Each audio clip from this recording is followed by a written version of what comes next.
아이고, 마님, 아기가 지엄이를 쏙 빼닮았습니다요. 이를 웃자면 좋습니까요? 산파의 말에 안주인 정분의 눈빛이 싸늘하게 가라앉았습니다. 시바지 월선이 10달을 품어 낳은 아이. 그 아이가 월선을 너무나 빼닮아 버린 것이었습니다. 그날 밤 정분은 늙은 하인을 불러들였습니다. 아이를 밖으로 옮겨라. 아무에게도 말해서는 안 된다. 캄캄한 밤 갓 태어난 아기가 몰래 집 밖으로 옮겨졌습니다. 아이의 친어미 월선은 산후의 기력을 잃은 채 깊이 잠들어 있었습니다. 자기 아이가 사라지는 줄도 모른 채로 말입니다. 다음 날 아침 안주인의 차가운 선언이 떨어졌습니다. 내 할 일은 끝났다. 오늘 중으로 이 집을 떠나거라. 월선은 제 뱃속에서 나온 아이를 단 한 번도 제대로 안아보지 못했습니다. 젖 한 번 물리지 못했습니다. 그렇게 맨몸으로 대문 밖에 내던져졌습니다. 씨만 받으면 버려지는 것이 시바디의 운명이라는 듯이 말입니다. 하지만 월선은 무너지지 않았습니다. 처음 아이를 안았을 때 느꼈던 그 체온을 월선은 기억하고 있었습니다. 시바지를 사람으로 보지 않았던 양반가, 그리고 빼앗긴 아이를 잊지 못하는 어미. 과연 이 싸움의 끝에는 무엇이 기다리고 있을까요? 시작 전 구독과 좋아요를 눌러주시면 엄청난 힘이 됩니다. 그럼 야담정기수 이야기 시작하겠습니다. 경상도 어느 고을에 이강윤이라는 양반이 살고 있었습니다. 집안은 대대로 벼슬을 한 명문가였고 논밭이 수십 마지기에 곳간에는 쌀이 넘쳐났습니다. 멀리서 보아도 저 집은 부자라는 걸 단번에 알 수 있었어요. 그런데 이 집에는 남들이 모르는 근심이 깃들어 있었습니다. 안주인 정분이 혼인한 지 10년이 넘도록 아이를 낳지 못했거든요. 정분은 짙은 자주색 저고리에 먹색 치마를 걸친 채 안채 마루에 홀로 앉아 있었습니다. 쪽머리에 꽂힌 은비녀가 햇살에 번뜩였지만 그 얼굴에는 웃음기라곤 찾아볼 수 없었어요. 시어머니가 돌아가시기 전 남긴 말이 아직도 귓가에 맴돌았습니다. 아이 없는 안주인은 오래 버티지 못하느니라. 그 말이 저주처럼 정분의 가슴에 박혀 있었습니다. 양반가에서 후사가 없다는 것은 곧 안주인의 자리가 흔들린다는 뜻이었어요. 아무리 살림을 잘 꾸려도, 아무리 시부모를 잘 모셔도 대를 이을 아이가 없으면 그 모든 것이 허사가 되는 법이었습니다. 정부는 그 사실을 뼛속 깊이 알고 있었습니다. 어느 날 저녁 이강윤이 사랑채에서 돌아와 정분에게 조심스레 입을 열었습니다. 부인, 첩을 드리는 건 어떻겠소? 정분의 눈빛이 차갑게 굳어졌어요. 첩을 들이시면 그 여인이 낳은 자식은 그 여인의 자식이 됩니다. 저는 그런 아이의 정모가 되고 싶지 않습니다. 이강윤은 아내의 단호한 목소리에 더 이상 말을 잇지 못했습니다. 정부는 이미 오래전부터 다른 방도를 궁리하고 있었거든요.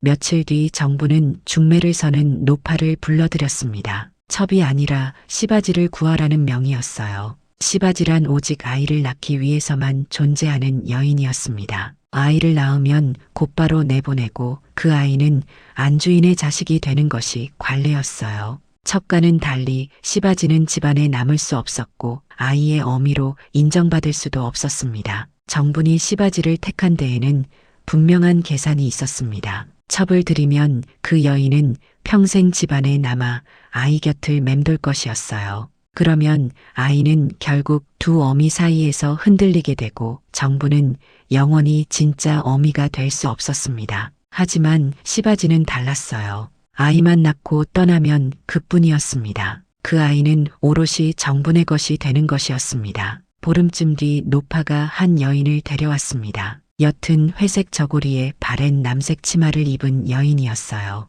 이름은 월선이라 했습니다. 20을 갓 넘긴 나이에 댕기머리를 늘어뜨린 채 고개를 숙이고 서 있었습니다. 말수가 적고 눈빛은 깊었지만 어딘가 감정을 드러내지 않으려 애쓰는 기색이 역력했어요. 정부는 월선을 위아래로 훑어보았습니다. 얼굴은 고왔지만 화려하지 않았고 몸은 건강해 보였지만 드러나지 않았어요. 정부는 속으로 고개를 끄덕였습니다. 이 정도면 아이를 낳기에 부족함이 없고 그렇다고 남편의 마음을 빼앗을 만큼 출중하지도 않았습니다. 내 이름이 월선이라 했느냐? 예, 마님. 월선의 목소리는 낮고 담담했습니다. 정부는 그 목소리가 마음에 들었어요. 슬픔도 원망도 담겨 있지 않은 그저 체념한 듯한 목소리였거든요. 너는 아이를 낳기 위해 이 집에 들어온 것이다. 아이가 태어나면 너는 이 집을 떠나야 한다. 그리 알고 있느냐? 알고 있습니다, 마님. 월선은 고개를 더 깊이 숙였습니다. 정부는 그 모습을 보며 만족스러운 미소를 지었어요. 이 여인은 제 분수를 알고 있었습니다. 아이의 어미가 아니라 아이를 낳아주는 몸이라는 것을 분명히 알고 있었습니다. 그날 밤 정부는 남편에게 월선을 보냈습니다. 이강윤은 처음에는 망설였지만 아내의 뜻을 거스를 수 없었어요. 정부는 자신의 방에 홀로 앉아 촛불을 바라보았습니다. 가슴 한구석이 쓰렸지만 그보다 더 큰 것이 정부를 지배하고 있었습니다. 바로 안주인으로서 이 집을 지켜야 한다는 절박함이었어요. 달이 바뀌고 또 바뀌었습니다. 마침내 월선의 배가 불러오기 시작했을 때 정부는 처음으로 안도의 한숨을 내쉬었습니다. 드디어 후사가 생기는 것이었어요. 하지만 정부는 아직 웃지 않았습니다. 아이가 태어나기 전까지는 모든 것이 불확실했거든요. 정부는 매일 월선의 처소를 찾아가 배를 살폈습니다. 월선이 무엇을 먹는지, 어떻게 지내는지 하나하나 챙겼어요. 하인들은 마님의 정성에 감탄했지만 정분의 속내는 달랐습니다. 월선을 돌보는 것이 아니라 자신의 아이를 돌보는 것이었습니다. 월선은 그저 아이를 담고 있는 그릇에 불과했어요. 어느 날 저녁 정부는 월선에게 물었습니다. 아이가 태어나면 어찌할 생각이냐? 월선은 잠시 침묵했습니다. 그 침묵 속에 무엇이 담겨 있는지 정부는 읽을 수 없었어요. 마님께서 정하신 대로 따르겠습니다. 그 대답에 정부는 고개를 끄덕였습니다. 하지만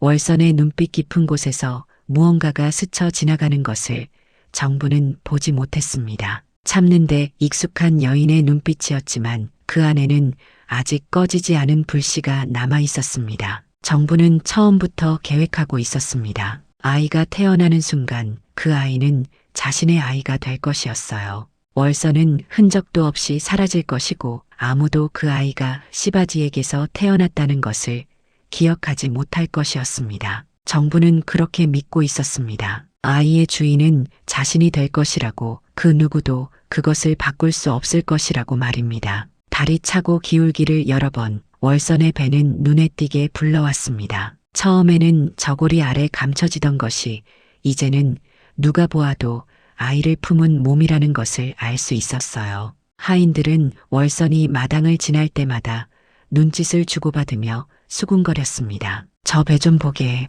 이제 두어 달이면 되겠구먼. 그러게 말이여. 드디어 이 집에 아기 울음소리가 들리겠구먼. 집안 곳곳에 안도의 기운이 감돌았습니다. 10년 넘게 후사가 없어 늘 무거웠던 공기가 조금씩 거치는 듯 했어요. 이강윤의 얼굴에도 오랜만에 미소가 번졌습니다. 사랑채에서 손님을 맞을 때면 어깨가 한층 펴졌고 목소리에도 힘이 실렸습니다. 곧 좋은 소식이 있을 것이요. 이강윤이 손님들에게 그리 말할 때마다 손님들은 고개를 끄덕이며 덕담을 건넸습니다. 대를 이을 아들이 태어나면 집안의 경사가 아닐 수 없었으니까요. 하지만 안채의 정분만은 웃지 않았습니다. 월선의 배가 불러올수록 정분의 얼굴은 오히려 더 굳어갔어요. 밤마다 잠을 이루지 못하고 뒤척이는 날이 많아졌고 낮에는 멍하니 창밖을 바라보는 시간이 길어졌습니다. 어느 날 유모가 조심스레 물었습니다. 마님, 요즘 왜 이리 수심이 깊으십니까? 곧 아기가 태어나면 경사가 아니겠습니까? 정부는 유모를 돌아보았습니다. 눈빛이 차가웠어요. 경사라고 했느냐? 예, 마님. 10년을 기다린 아기가 아니겠습니까? 정부는 대답하지 않았습니다. 대신 창밖으로 시선을 돌렸어요. 마당 건너편 행랑채에서 월선이 햇볕을 쬐며 앉아있는 것이 보였습니다. 불러오른 배를 조심스레 어루만지는 월선의 모습에 정분의 눈빛이 싸늘하게 가라앉았습니다. 유모는 그 눈빛을 보고 더 이상 말을 잇지 못했습니다. 마님의 속내를 감히 헤아릴 수 없었거든요. 정분이 웃지 못하는 데에는 이유가 있었습니다. 시바지가 낳은 아이는 분명 남편의 핏줄이었어요. 족보에도 적자로 올릴 수 있었고 세상 누구도 그 아이가 정분의 아이가 아니라고 말할 수 없었습니다. 하지만 정부는 알고 있었어요. 아이를 낳은 어미가 살아있는 한 그 아이는 결코 온전히 자신의 것이 될 수 없다는 것을 말입니다. 월선이 이 집을 떠난다 해도 월선이 어딘가에서 숨을 쉬고 있는 한 그 아이의 피 속에는 월선의 것이 흐르고 있었습니다. 언젠가 아이가 자라 제 어미가 따로 있다는 것을 알게 되면 그때 아이의 마음은 어디로 향하겠습니까? 정부는 그 생각만 하면 가슴이 서늘해졌어요. 게다가 더 두려운 것이 있었습니다. 만약 아이가 월선을 빼닮는다면 어찌 되겠습니까? 얼굴을 볼 때마다 월선이 떠오르고 집안 사람들이 수군거리고 결국 그 아이는 정분의 아이가 아니라 시바지의 아이로 불리게 될 것이었습니다. 첩이 낳은 아이는 그래도 첩이 집안에 남아있으니 어미 자식 사이가 드러나도 이상할 것이 없었어요. 하지만 시바지가 낳은 아이는 달랐습니다. 시바지는 떠나야 하는 존재였고 그 아이는 안주인의 아이로 살아야 했습니다. 그런데 아이가 시바지를 닮아 있다면 그것은 숨길 수 없는 흔적이 되는 것이었어요. 정부는 밤마다 같은 생각에 잠을 설쳤습니다. 아이가 태어나면 어찌해야 할 것인가? 아이가 누구를 닮아 나올 것인가? 만약 월선을 닮는다면 어찌할 것인가? 어느 날 밤 정부는 홀로 촛불 앞에 앉아 중얼거렸습니다. 아이가 나를 닮아 나온다면 좋으련만. 하지만 그것은 불가능한 일이었습니다. 정부는 아이를 낳은 적이 없었으니까요. 아이가 닮을 수 있는 것은 아비인 이강윤이거나 어미인 월선뿐이었습니다. 그 무렵 월선의 처소를 찾았을 때 정부는 월선의 얼굴을 유심히 살폈습니다. 깊고 그윽한 눈매, 오똑한 콧날, 갸름한 턱선. 정부는 그 얼굴을 바라보며 속으로 이를 악물었어요. 이 얼굴이 아이에게 고스란히 옮겨간다면 그것은 정분에게 재앙이나 다름없었습니다. 마님, 무슨 일로 오셨습니까? 월선이 조심스레 물었습니다. 정부는 얼굴에 웃음을 띄었어요. 하지만 그 웃음은 눈까지 닿지 않았습니다. 아이가 잘 자라고 있는지 보러 왔느니라. 배가 많이 불러왔구나. 예, 마님. 덕분에 별탈 없이 지내고 있습니다. 정부는 고개를 끄덕이며 월선의 배를 바라보았습니다. 저 안에 있는 아이가 어떤 모습으로 나올지 정부는 알 수 없었어요. 하지만 한 가지는 분명했습니다. 아이가 태어나는 순간 정부는 결정을 내려야 했습니다. 돌아오는 길에 정부는 하인 장도리를 불러 세웠습니다. 50줄에 접어든 늙은 하인이었어요. 눈치가 빠르고 입이 무거워 정분이 은밀한 일을 시킬 때면 늘 장도리를 썼습니다. 내게 시킬 일이 있을지 모르니 마음의 준비를 해두거라. 장도리는 고개를 숙인 채 대답했습니다. 무슨 일이든 분부대로 하겠습니다. 마님. 정부는 더 이상 말하지 않았습니다. 아직은 때가 아니었거든요. 아이가 태어나 그 얼굴을 보기 전까지는 어떤 결정도 내릴 수 없었습니다. 그날 밤 정부는 다시 잠을 이루지 못했습니다. 창밖으로 달빛이 고요히 비쳤어요. 정부는 그 달을 바라보며 혼잣말을 내뱉었습니다. 아이가 나온 뒤에 결정하자. 그때 가서 보면 알 수 있을 것이다. 며칠 뒤 산파가 집을 찾아왔습니다. 월선의 배를 살핀 산파는 고개를 끄덕였어요. 한 달 안에 아기가 나오겠습니다. 순산할 몸이니 크게 걱정 마십시오. 그 말을 들은 정분의 얼굴에 잠시 그림자가 스쳤습니다. 한 달 뒤면 모든 것이 결정되는 것이었어요. 정부는 마음속으로 되뇌었습니다. 아이가 누구를 닮아 나오느냐에 따라 이 집의 운명이 바뀔 것이라고 말입니다. 월선은 아무것도 모른 채 뱃속의 아이를 어루만지고 있었습니다. 곧 세상에 나올 아이를 기다리며 어쩌면 처음이자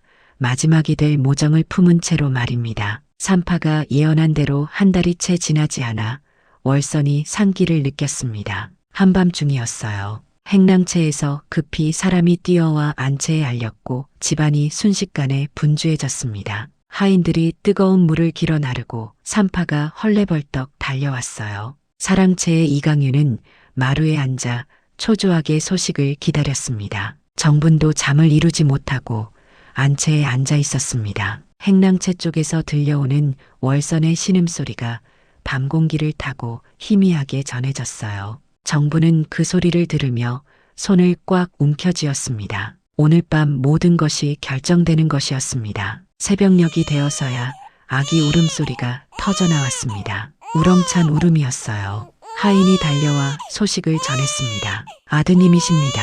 옥동자를 낳았습니다. 이강윤의 얼굴에 환한 웃음이 번졌습니다. 10년을 넘게 기다린 아들이었으니까요. 하지만 정부는 웃지 않았습니다. 아직 아이의 얼굴을 보지 못했거든요. 날이 밝자 정부는 행랑채로 향했습니다. 산파가 아이를 씻기고 포대기에 감싸 안고 있었어요. 월선은 산후의 기력을 잃은 채 누워 있었습니다. 정분이 들어서자 산파가 고개를 숙여 인사했습니다. 마님, 옥동자를 보십시오. 건강하게 태어났습니다. 정부는 산파에게서 아이를 받아 안았습니다. 작고 붉은 얼굴이었어요. 아직 쭈글쭈글한 갓난아기의 얼굴이었지만 정부는 한눈에 알아보았습니다. 심장이 철렁 내려앉는 것 같았어요. 아이의 눈매가 월선을 빼닮아 있었습니다. 그 깊고 그윽한 눈, 갸름한 얼굴 윤곽, 오똑한 콧날까지. 아무리 갓난아기라 해도 그 닮음은 너무나 분명했어요.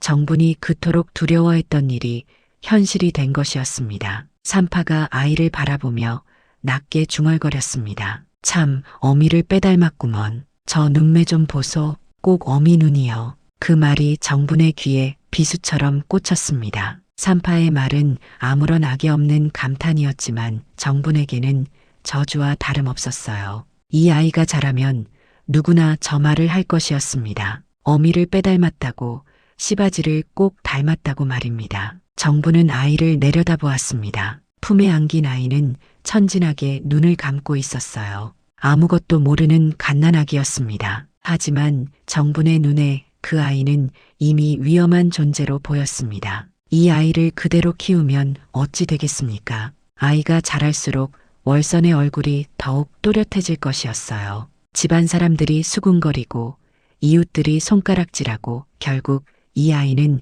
안주인의 아들이 아니라 시바지의 아들로 불리게 될 것이었습니다. 정분이 아무리 친어미 행세를 해도 저 얼굴이 모든 것을 말해버릴 것이었어요. 정분은 누워있는 월선을 바라보았습니다. 월선은 기진맥진한 얼굴로 아이 쪽을 바라보고 있었어요. 그 눈빛에 담긴 것이 무엇인지 정부는 알 수 있었습니다. 모정이었습니다. 아이를 향한 숨길 수 없는 어미의 마음이었어요. 그 순간 정부는 확신했습니다. 월선이 살아있는 한, 아니 이 아이가 월선을 닮아 있는 한, 이 아이의 진짜 주인은 영원히 정분이 될 수 없다는 것을 말입니다. 법적으로야 정분이 정모이고 족보에도 정분의 아들로 올라가겠지만 사람들의 눈과 입을 막을 수는 없었습니다. 정부는 아이를 산파에게 도로 건네며 말했습니다. 아이를 잘 돌보거라. 내가 다시 오마. 정부는 행랑채를 나섰습니다. 바깥은 이미 아침 햇살이 환하게 비치고 있었어요. 경사스러운 날이었습니다. 집안 곳곳에서 웃음소리가 들렸고 하인들은 부산하게 움직이며 아기 탄생을 축하하고 있었습니다. 하지만 정분의 마음속에는 어둠이 내려앉아 있었어요. 안채로 돌아온 정부는 문을 닫고 홀로 앉았습니다. 머릿속이 복잡하게 얽혀 있었어요. 어찌해야 할 것인가? 이 아이를 어찌해야 할 것인가? 시바지가 낳은 아이는 법적으로 문제가 없었습니다. 남편의 핏줄이니 적자로 인정받을 수 있었고 대를 이을 자격도 충분했어요. 하지만 정분에게 그것은 아무런 위안이 되지 못했습니다. 합법이라 해도 통제할 수 없는 핏줄이었으니까요. 정부는 손으로 이마를 짚었습니다. 머리가 지끈거렸어요. 10년을 기다린 아이였습니다. 그토록 바라던 후사였어요. 하지만 이제 그 아이가 정분에게는 후사가 아니라 위험으로 다가오고 있었습니다. 저 아이가 자라서 제 얼굴을 거울에 비춰보면 어찌 되겠습니까? 자신이 누구를 닮았는지 알게 되면 어찌 되겠습니까? 언젠가 월선을 찾아 나서면 어찌 되겠습니까? 정부는 그 모든 가능성이 두려웠습니다. 그때 밖에서 이강윤의 목소리가 들려왔습니다. 부인, 아이를 보았소? 건강한 아들이라 하오. 정부는 얼른 얼굴을 가다듬고 대답했습니다. 예, 보았습니다. 건강하게 태어나 다행입니다. 이강윤은 기쁜 얼굴로 들어왔습니다. 10년을 기다린 보람이 있구려. 이제 이 집에도 후사가 생겼소. 정부는 억지로 미소를 지었습니다. 하지만 그 미소가 얼마나 어색했는지 이강윤은 알지 못했어요. 정부는 속으로 결심하고 있었습니다. 이대로 둘 수는 없다고, 무언가 손을 써야 한다고 말입니다. 그날 밤 정부는 장돌이를 불러들였습니다. 늙은 하인은 고개를 숙인 채 마님의 앞에 무릎을 꿇었어요. 부르셨습니까, 마님? 정부는 잠시 침묵했습니다. 그리고 낮은 목소리로 말했어요. 내게 시킬 일이 있다. 아무에게도 말해서는 안 된다. 장돌이는 등줄기에 찬 기운이 흐르는 것을 느꼈습니다. 마님의 목소리에서 무언가 심상치 않은 기운이 느껴졌거든요. 하지만 하인의 몸으로 마님의 명을 거역할 수는 없었습니다. 분부대로 하겠습니다, 마님. 정부는 창밖을 바라보았습니다. 달빛이 차갑게 마당을 비추고 있었어요. 정부의 눈빛도 그 달빛처럼 싸늘하게 빛나고 있었습니다. 아이가 태어난 지 사흘째 되는 밤이었습니다. 집안은 경사 분위기에 젖어 있었고 하인들은 낮 동안의 고된 일에 지쳐 일찍 잠자리에 들었어요. 달은 구름 뒤에 숨어 있었고 마당에는 어둠만이 짙게 깔려 있었습니다. 정부는 안채에서 홀로 촛불을 밝히고 앉아 있었습니다. 밖에서 인기척이 나자 정분이 낮은 목소리로 불렀어요. 들어오너라. 장돌이가 고개를 숙인 채 방으로 들어왔습니다. 늙은 하인의 얼굴에는 불안한 기색이 역력했어요. 사흘 전 마님이 무언가를 시키겠다고 했을 때부터 장돌이는 밤잠을 이루지 못했습니다. 마님의 눈빛에서 심상치 않은 기운을 느꼈거든요. 정부는 장돌이를 똑바로 바라보며 말했습니다. 오늘 밤 내가 할 일을 이루겠다. 행랑채에 있는 아이를 밖으로 옮겨라. 장돌이는 귀를 의심했습니다. 행랑채에 있는 아이라면 사흘 전에 태어난 도령이 아니겠습니까? 장돌이는 떨리는 목소리로 되물었어요. 마님, 그게 무슨 말씀이십니까? 묻지 마라. 아이를 데리고 나가 외딴 곳에 두고 오너라. 어디에 두었는지는 내 가슴에만 묻어두어라. 장돌이의 얼굴이 하얗게 질렸습니다. 갓 태어난 아기를 밖에 내다버리라니 이것은 사람으로서 차마 할 수 없는 일이었어요. 하지만 장돌이는 이 집에서 30년을 종살이한 몸이었습니다. 마님의 명을 거역하면 당장 쫓겨나는 것은 물론이고 온 식구가 길거리에 나앉게 될 터였어요. 마님, 제발 다시 한번 생각해 주십시오. 생각은 이미 끝났다. 내가 할 일은 시키는 대로 하는 것뿐이다. 정분의 목소리는 차갑고 단호했습니다. 장돌이는 더 이상 말을 잇지 못하고 고개를 떨궜어요. 손이 부들부들 떨렸지만 마님의 명을 거스를 수는 없었습니다. 정부는 말을 이었습니다. 그리고 들어올 때 다른 아이를 데려오너라. 고을 어기 주막 근처에 어미 잃은 아이가 하나 있다. 내가 미리 손을 써두었다. 장돌이는 그제야 마님의 계획을 알아차렸습니다. 아이를 바꿔치기 하려는 것이었어요. 월선이 낳은 아이를 내보내고 다른 아이를 월선의 아이로 들이려는 것이었습니다. 장돌이는 온몸에 소름이 돋았지만 입을 열 수 없었어요. 알아들었느냐? 예, 마님. 장돌이는 무거운 발걸음으로 방을 나섰습니다. 밖은 칠흑같이 어두웠어요. 달빛조차 없는 밤이었습니다. 마치 하늘도 이 일을 보지 않으려는 듯 했습니다. 장돌이는 행랑채로 향했습니다. 산파와 하인들은 모두 잠들어 있었고 월선도 산후의 피로에 지쳐 깊은 잠에 빠져 있었어요. 장돌이는 조심스레 아이가 누워있는 곳으로 다가갔습니다. 포대기에 쌓인 아이는 새근새근 잠들어 있었어요. 장돌이는 아이를 내려다보았습니다. 사흘밖에 안 된 갓난아기였어요. 아무 죄도 없는 세상에 막 나온 생명이었습니다. 장돌이의 눈에 눈물이 고였지만 마님의 명령이 머릿속을 맴돌았어요. 장돌이는 이를 악물고 아이를 안아들었습니다. 아이는 잠에서 깨지 않았습니다. 장돌이는 아이를 품에 안은 채 행랑채를 빠져나왔어요. 뒷문을 열고 어둠 속으로 사라졌습니다. 아무도 알아차리지 못했어요. 모두가 잠든 밤이었으니까요. 장돌이는 고을 외곽의 외딴 농가로 향했습니다. 그곳에는 유나 부인이라는 과부가 살고 있었어요. 아이를 걷어줄 사람으로 정분이 미리 손을 써둔 것이었습니다. 장돌이는 아이를 유나 부인에게 맡기고 정분이 일러준 대로 주막 근처에서 어미 잃은 아이를 데려왔습니다. 새벽이 밝아올 무렵 장돌이는 다시 행랑채로 돌아왔습니다. 품에는 다른 아이가 안겨 있었어요. 장돌이는 그 아이를 월선의 아이가 누워있던 자리에 눕혔습니다. 아무도 눈치채지 못했어요. 갓난아기의 얼굴은 누가 봐도 비슷비슷했으니까요. 날이 밝았습니다. 월선이 눈을 떴을 때 곁에 누워있는 아이는 자신이 낳은 아이가 아니었습니다. 하지만 월선은 그것을 알지 못했어요. 아이를 낳자마자 기진맥진하여 제대로 안아보지도 못했으니까요. 월선은 그저 곁에 있는 아이가 자신의 아이인 줄로만 알았습니다. 그날 오후 정분이 행랑채로 찾아왔습니다. 월선은 몸을 일으켜 인사를 올리려 했지만 정분이 손을 저었어요. 누워있거라. 할 말이 있다. 정분의 목소리는 싸늘했습니다. 월선은 가슴이 철렁 내려앉는 것을 느꼈어요. 무언가 좋지 않은 일이 일어날 것 같은 예감이 들었습니다. 내 할 일은 끝났다. 오늘 중으로 이 집을 떠나거라. 월선의 얼굴이 창백하게 변했습니다. 마님, 아이는 어찌 됩니까? 아이는 내가 키울 것이다. 너는 더 이상 이 아이와 상관없는 사람이다. 월선은 품에 안긴 아이를 내려다보았습니다. 비록 제대로 안아보지도 못했지만 10달을 뱃속에 품었던 아이였어요. 뼈와 살을 나눈 제 자식이었습니다. 그 아이를 두고 떠나라니 월선의 가슴이 찢어지는 듯 했어요. 마님, 제발 하루만이라도 더 있게 해주십시오. 아이 얼굴이라도 제대로 보고 가게 해주십시오. 안 된다. 당장 떠나거라.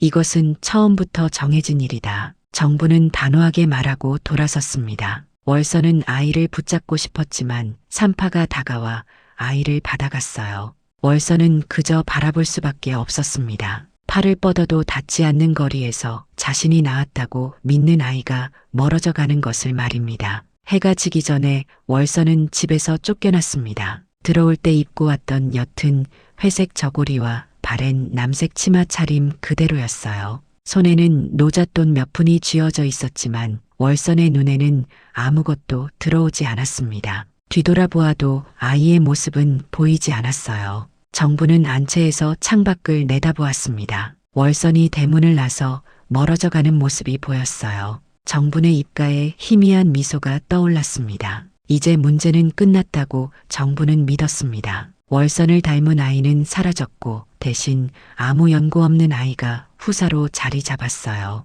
이 아이는 누구를 닮았는지 알 수 없으니 정분의 아들 노릇을 하는데 아무런 문제가 없을 터였습니다. 정부는 행랑채로 가서 아이를 안아들었습니다. 낯선 아이였지만 이제부터 이 아이가 정분의 아들이었어요. 정부는 아이를 바라보며 중얼거렸습니다. 이제 너는 내 아들이다. 아무도 이 사실을 모를 것이야. 하지만 정부는 알지 못했습니다. 하늘 아래 감춰진 비밀은 없다는 것을, 그리고 한 어미의 집념이 얼마나 무서운 것인지를 말입니다. 월선은 대문을 나서 한참을 걸었습니다. 해가 뉘엿뉘엿 넘어가고 있었고 길가에는 저녁 연기가 피어오르고 있었어요. 어디로 가야 할지 알 수 없었습니다. 돌아갈 친정도 없었고 기다려주는 사람도 없었어요. 월선은 그저 발길 닿는 대로 걸었습니다. 고갯마루에 올랐을 때 월선은 걸음을 멈추었습니다. 뒤를 돌아보았어요. 저 멀리 이강윤의 집이 보였습니다.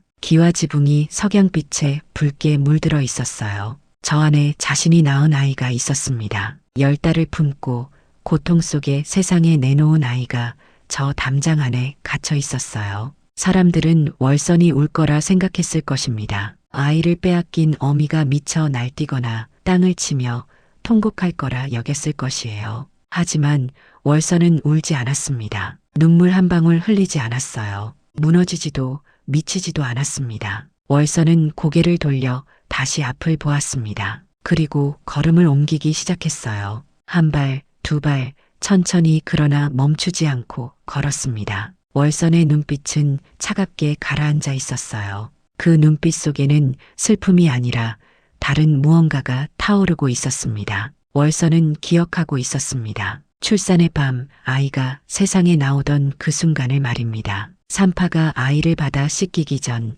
잠깐이었지만 월선은 아이를 품에 안았어요. 따뜻했습니다. 작고 연약한 몸에서 생명의 온기가 전해져 왔어요. 월선은 그 체온을 잊지 않았습니다. 뼛속 깊이 새겨두었어요. 그런데 이상한 일이 있었습니다. 사흘 뒤 눈을 떴을 때 곁에 있던 아이를 안았는데 그 체온이 달랐어요. 처음 안았을 때의 그 느낌이 아니었습니다. 월서는 그때 이상하다고 느꼈지만 산후의 몸이라 착각인가 싶어 넘겼어요. 하지만 지금 생각해보니 그것은 착각이 아니었습니다. 월서는 걸으면서 그 밤을 되짚어 보았습니다. 아이를 낳고 정신을 잃었을 때 무슨 일이 있었던 것일까요? 분명히 무언가가 있었습니다. 월서는 알 수 없는 확신이 가슴속에서 피어오르는 것을 느꼈어요. 해가 완전히 지고 어둠이 내려앉았을 때 월서는 고을 어귀의 주막에 도착했습니다. 노잣돈 몇 푼으로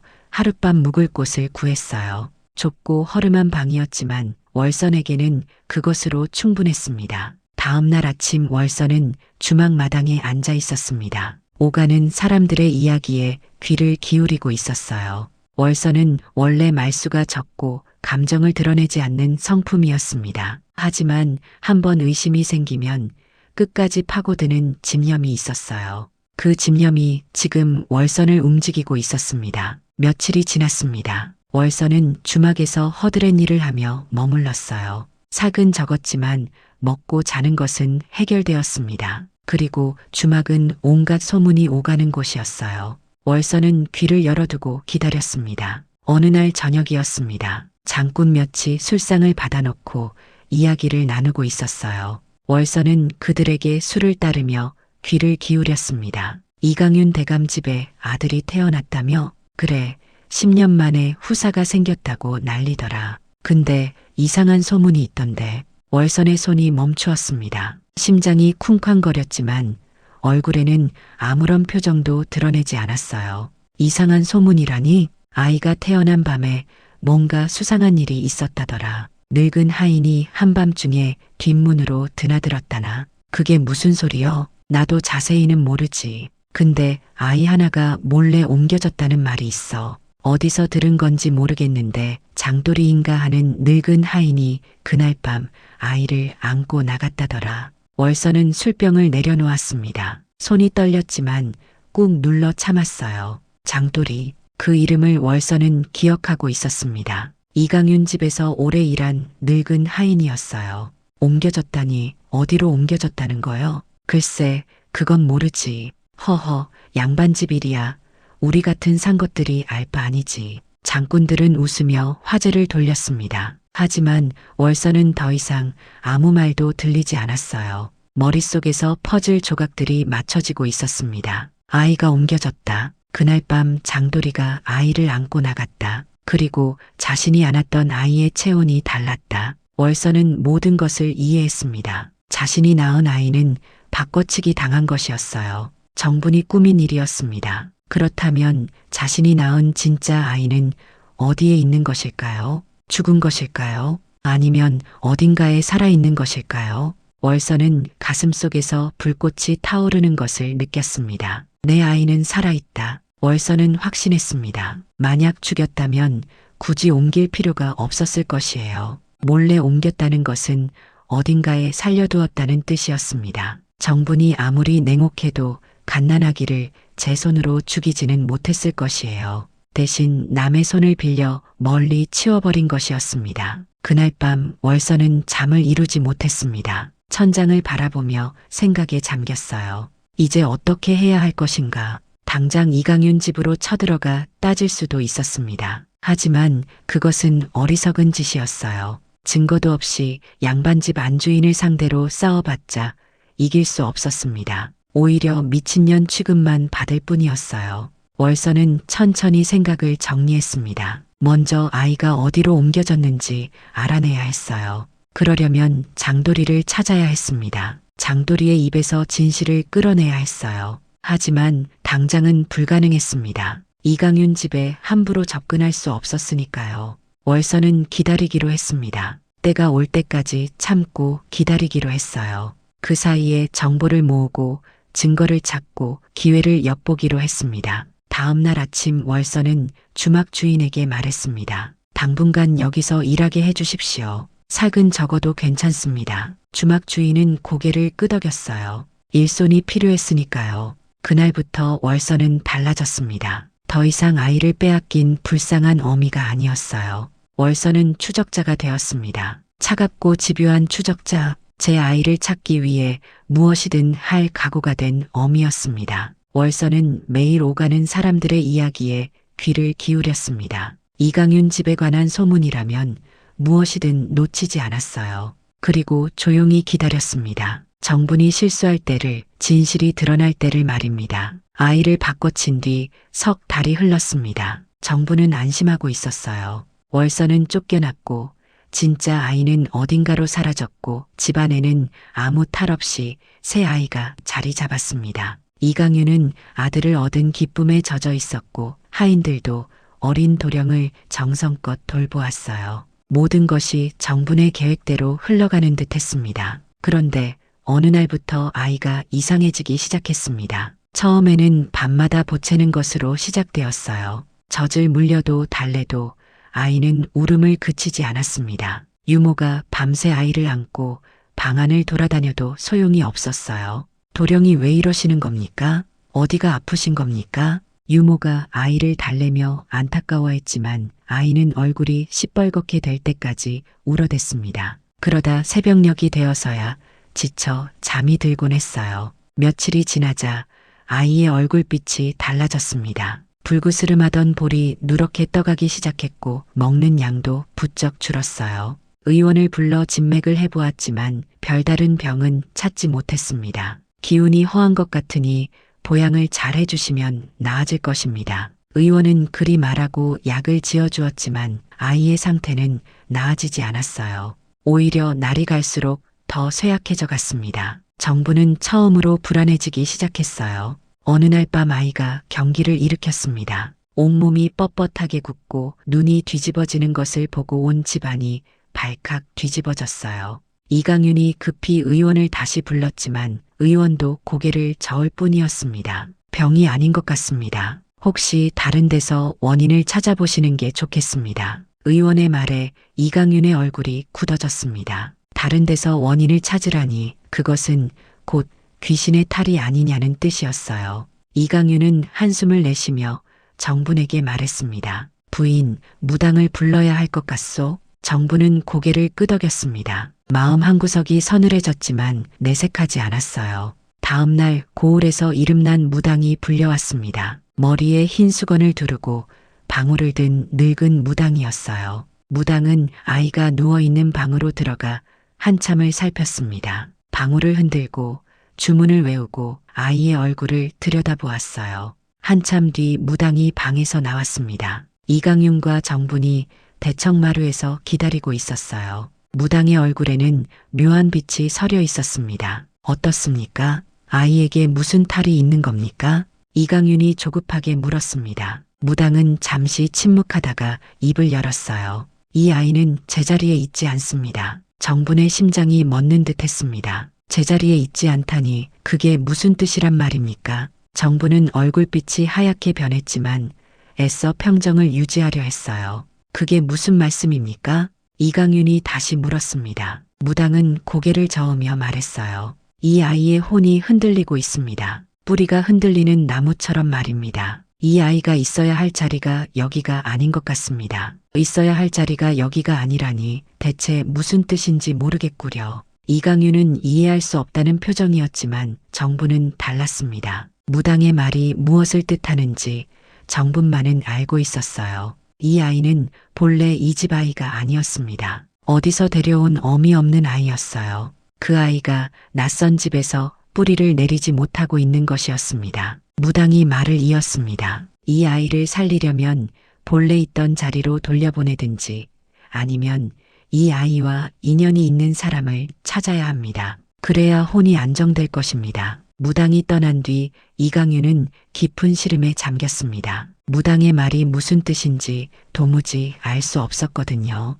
하지만 정부는 알고 있었습니다. 그리고 처음으로 두려움을 느꼈어요. 그날 밤 정부는 잠을 이루지 못했습니다. 아이의 병이 자신이 저지른 일 때문이라는 생각이 머리를 떠나지 않았어요. 만약 아이가 죽기라도 하면 어찌 되겠습니까? 후사를 얻으려고 벌인 일이 오히려 화를 부르게 되는 것이었습니다. 정부는 생각에 생각을 거듭했습니다. 무당의 말대로 아이와 인연이 있는 사람이라면 누구겠습니까? 이 아이를 낳은 진짜 어미는 이미 죽었거나 어디 있는지 알 수 없었어요. 하지만 한 사람이 떠올랐습니다. 바로 월선이었어요. 월선은 비록 이 아이를 낳지는 않았지만 아이가 바뀐 그날 밤까지 아이의 어미 노릇을 했던 사람이었습니다. 무당이 말한 인연이 있는 사람이 월선일 수도 있었어요. 정부는 월선을 다시 불러들이면 아이의 병이 나을지도 모른다는 생각이 들었습니다.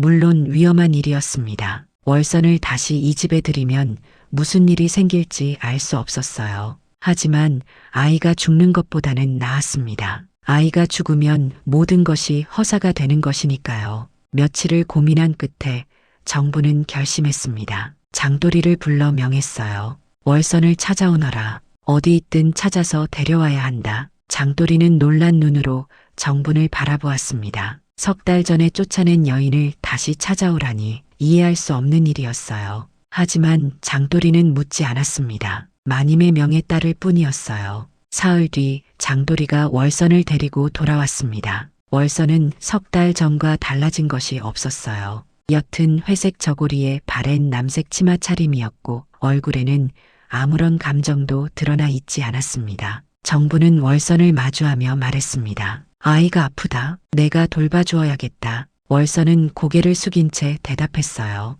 분부대로 하겠습니다. 마님. 그 목소리는 담담했습니다. 너무나 담담해서 오히려 섬뜩할 정도였어요. 정부는 월선의 눈빛을 살폈지만 거기에는 아무것도 읽을 수 없었습니다. 정부는 안심했습니다. 월선은 여전히 고분고분한 것 같았거든요. 아이를 돌보게 하면 병이 나을 것이고 그러면 다시 내보내면 그만이었어요. 정부는 그렇게 생각했습니다. 하지만 정부는 몰랐습니다. 자신이 스스로 판을 열어주었다는 것을 말입니다. 월선이 석 달 동안 무엇을 했는지, 무엇을 알아냈는지, 무엇을 준비했는지 정부는 알지 못했어요. 월선의 담담한 얼굴 뒤에 무엇이 숨어 있는지도 몰랐습니다. 월선은 아이가 누워있는 방으로 들어갔습니다. 아이를 내려다보는 월선의 눈빛이 잠깐 흔들렸어요. 이 아이는 자신이 낳은 아이가 아니었습니다. 하지만 월선은 알고 있었어요.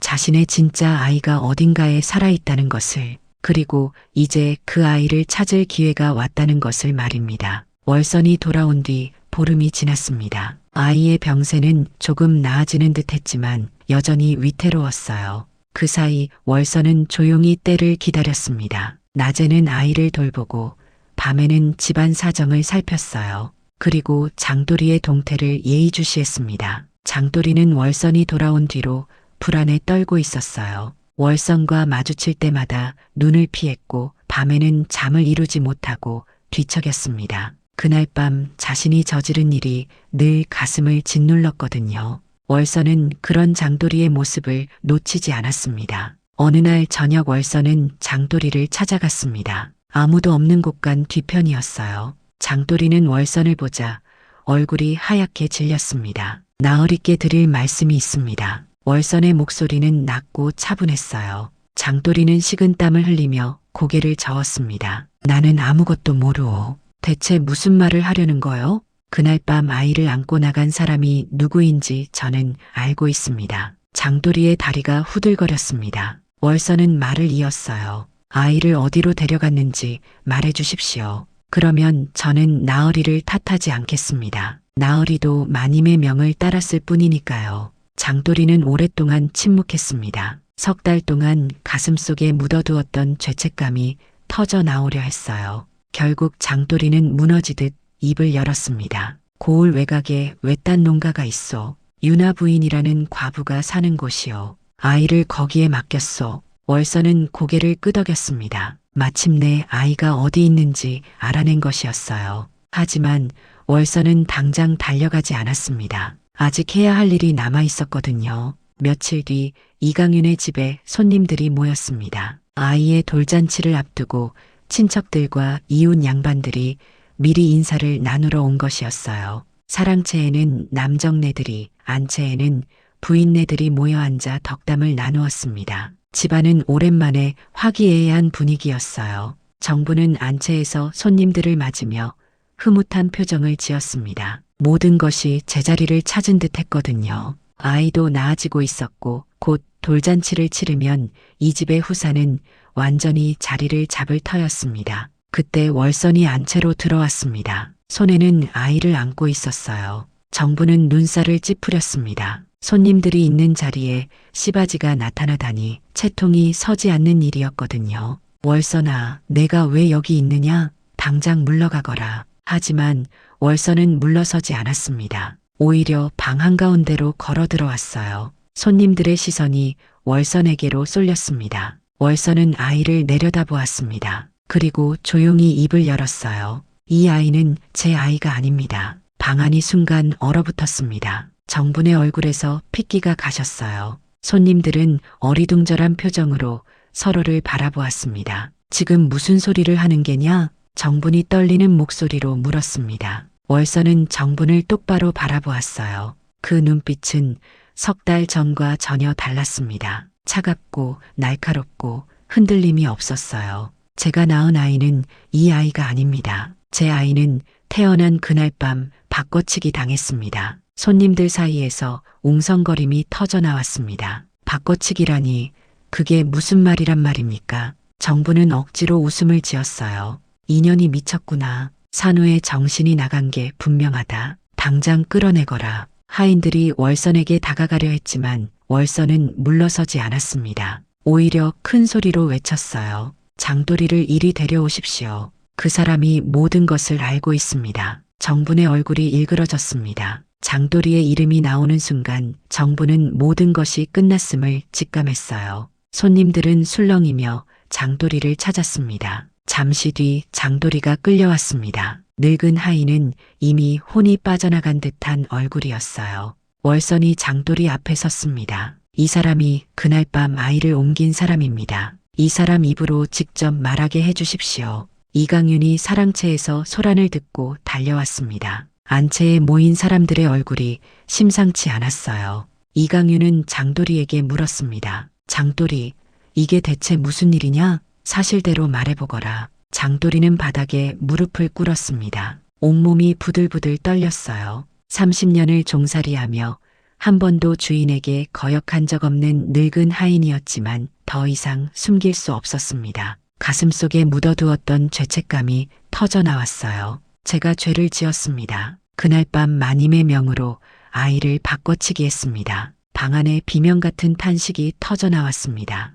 이강윤의 얼굴이 돌처럼 굳어졌어요. 정부는 그 자리에 주저앉았습니다. 월선이 낳은 아이는 어미를 너무 닮았습니다. 마님께서 그 아이를 그대로 두면 안 된다고 하셨습니다. 그래서 그날 밤 아이를 밖으로 옮기고 대신 어미 없는 아이를 데려다 놓았습니다. 손님들은 경악했습니다. 양반가에서 이런 일이 벌어지다니 믿을 수 없는 일이었어요. 이강윤은 떨리는 손으로 정분의 어깨를 잡았습니다. 부인, 이게 사실이요? 내게 말해보시오. 정부는 대답하지 못했습니다. 입술을 깨물며 고개를 떨구었어요. 그 침묵이 모든 것을 말해주었습니다. 장도리는 계속 고백했습니다. 아이는 죽이지 않았습니다. 고을 외곽 외딴 농가에 맡겼습니다. 유나 부인이라는 과부가 아이를 거두었습니다. 아이는 지금도 그곳에서 살아 있습니다. 월선의 눈에 눈물이 고였습니다. 아이가 살아있다는 것을 다시 한번 확인한 것이었어요.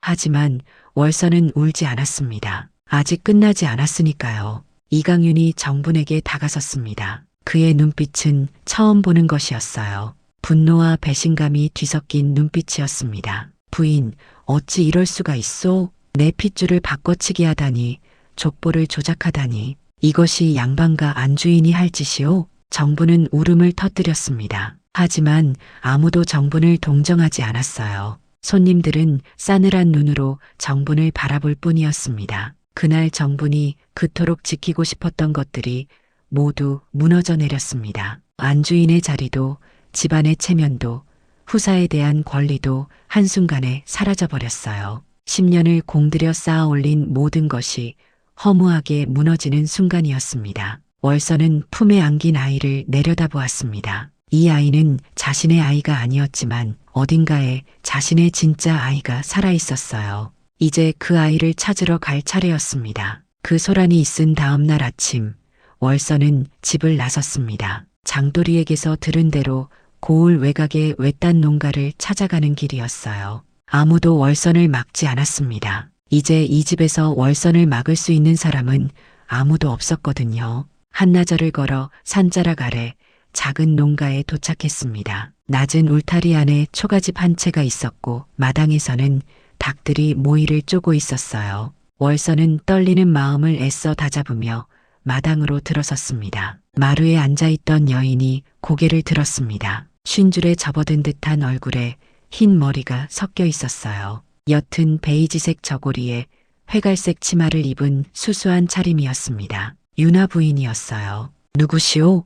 유나 부인이 조심스레 물었습니다. 월선은 마당 한가운데 서서 대답했어요. 석 달 전에 이 집에 맡겨진 아이가 있을 것입니다. 그 아이의 어미입니다. 유나 부인의 얼굴에 복잡한 빛이 스쳤습니다. 잠시 침묵이 흘렀어요. 그때 방 안에서 아이 울음소리가 들려왔습니다. 월선의 심장이 쿵쾅거렸어요. 유나 부인이 방으로 들어가 아이를 안고 나왔습니다. 포대기에 쌓인 아이는 이제 제법 자라 있었어요. 석 달 사이에 많이 컸습니다. 월선은 아이를 바라보았어요. 그 얼굴에서 자신의 눈매를 보았습니다. 이 아이가 맞습니다. 월선의 목소리가 떨렸습니다. 눈물이 왈칵 쏟아질 것 같았지만 월선은 참았어요. 아직은 울 때가 아니었습니다. 유나 부인은 아이를 내려다보며 한숨을 쉬었습니다. 언젠가 이런 날이 올 줄 알았소. 밤중에 하인이 데려왔을 때부터 이상하다 싶었지. 양반집 아이를 이런 곳에 맡기다니 말이오.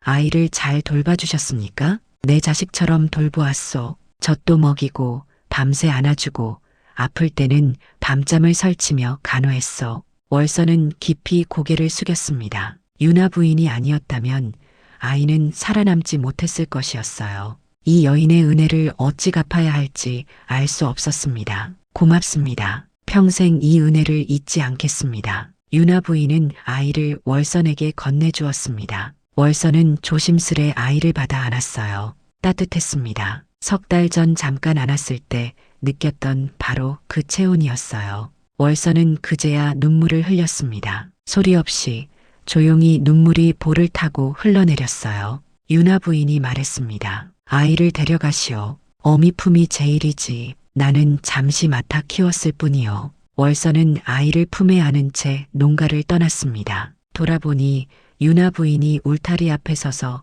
손을 흔들고 있었어요. 월선도 고개를 숙여 인사했습니다. 며칠 뒤 고을의 관아에서 사람들이 내려왔습니다. 이강윤의 집에서 벌어진 일이 소문을 타고 관가에까지 알려진 것이었어요. 족보 조작과 아이 바꿔치기는 엄중한 죄였습니다. 관아에서는 철저히 조사를 벌였고 결국 모든 사실이 낱낱이 드러났어요. 이강윤은 관직에서 파직되었습니다. 대대로 벼슬을 해온 명문가의 체면이 한순간에 무너져 내렸어요. 족보는 폐기되었고 집안은 사실상 망한 것이나 다름없었습니다. 이강윤은 사랑채에 틀어박혀 술로 나날을 보냈어요. 아내의 죄를 막지 못한 죄책감과 집안을 지키지 못한 자책에 시달렸습니다. 정부는 안채에 갇혀 지냈습니다. 아무도 정분을 찾지 않았어요. 하인들조차 정분의 이름을 입에 올리지 않았습니다. 한때 집안의 안주인으로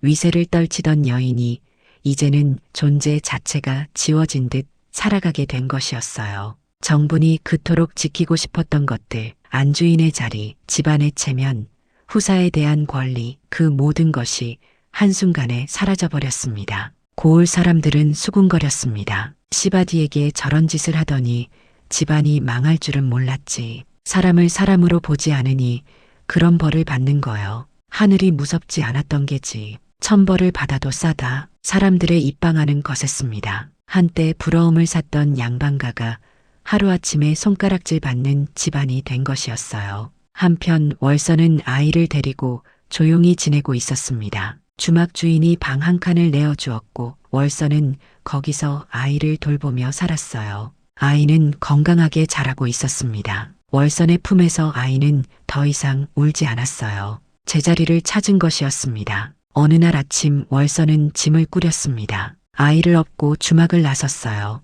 주막 주인이 물었습니다. 어디로 가시려오? 먼 곳으로 가려 합니다. 이 고을에는 더 이상 머물 이유가 없으니까요. 주막 주인은 고개를 끄덕였습니다. 월선은 고갯길을 올랐어요. 뒤를 돌아보니 고을이 한눈에 들어왔습니다. 저 아래 어딘가에 이강윤의 집이 있었습니다. 한때 월선을 시바지로 들이고 아이를 빼앗고 쫓아냈던 그 집이 말입니다. 월선은 더 이상 그 집을 원망하지 않았습니다. 복수는 이미 끝났거든요. 정부는 모든 것을 잃었고 이강윤은 파직되었고 집안은 망했습니다. 월선이 손을 쓰지 않아도 하늘이 벌을 내린 것이었어요. 월선은 앞을 보았습니다. 고갯마루 너머로 새로운 세상이 펼쳐져 있었어요. 어디로 가야 할지, 무엇을 해야 할지 아직 알 수 없었습니다. 하지만 이제는 혼자가 아니었어요. 등에 업힌 아이의 따뜻한 체온이 느껴졌습니다. 시바지로 들어가 아이를 낳고 아이를 빼앗기고 쫓겨났던 여인. 하지만 월선은 포기하지 않았습니다. 울지도 미치지도 않았어요. 대신 기다렸고 기회를 엿보았고 마침내 진실을 밝혀냈습니다. 그리고 아이를 되찾았어요. 시바지를 사람으로 보지 않은 집안은 사람을 잃었습니다. 가문을 잃었고 명예를 잃었고 모든 것을 잃었어요. 반면 월선은 아이와 함께 모든 것을 되찾았습니다. 빼앗겼던 아이도 짓밟혔던 존엄도 모든 것을 도로 찾은 것이었어요. 월선은 고개를 넘어 사라져갔습니다. 아무도 막지 않았어요. 아무도 막을 수 없었습니다. 한 어미의 집념 앞에서 어떤 권력도 어떤 음모도 결국 무너지고 만 것이었습니다. 하늘 아래 감춰진 비밀은 없다고 했습니다. 사람이 사람을 함부로 대하면 언젠가는 그 대가를 치르게 되어 있어요. 정부는 그것을 몰랐습니다. 시바지를 그저 아이를 낳는 도구로만 보았거든요. 하지만 월선도 사람이었습니다. 아이를 사랑하는 어미였어요. 그 사실을 잊은 순간 정분의 패배는 이미 시작된 것이었습니다. 이 이야기가 재미있으셨다면 구독과 좋아요를 눌러주시고 여러분의 생각을 댓글로 남겨주세요. 끝까지 시청해 주셔서 감사드립니다. 늘 건강하시고 다음 이야기에서 또 뵙겠습니다.